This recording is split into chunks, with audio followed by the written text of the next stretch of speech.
કદાચ નાના નાના બાળકોને ફળિયામાં રોતા મેકીને તમારો કોઈ દોષ ન હોય, જો કોઈ પૈસા ખવારીને તમને જેલમાં પુરાયા હોય, દિવસ ઉગે અને 20 વર્ષની કદાચ જેલ પડવાની હોય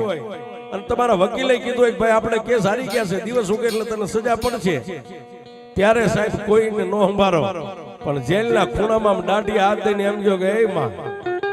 બસ દુનિયાની માલિપા કાકા નહીં, કુટુંબ નહીં, મામા નહીં, મોહાળ નહીં, પણ જો મારા વડવાએ કોઈ મારા ગામના ટીમે તને ક્યારેક મેલડી જમાડી હોય ને હકથી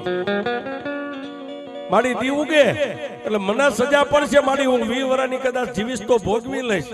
મારી નહીં, પણ મારા આંગણે નાના નાના ભૂલકાને રોતા મેકીને આવ્યો છું ને, એની દયા આવે ને તો દી ઉગે એટલે મારો વકીલ મેલડી તું બનજે હો બાપા. અને સાહેબ તેદી મેલડી એમ કે જાજા ગાંડા દી ઉગે અને 11 વાગે કોર્ટ ખુલે ને તને 2 પોલીસ વાળા બાવડું થોપીને જજની સામે ઉભો રાખે અને જો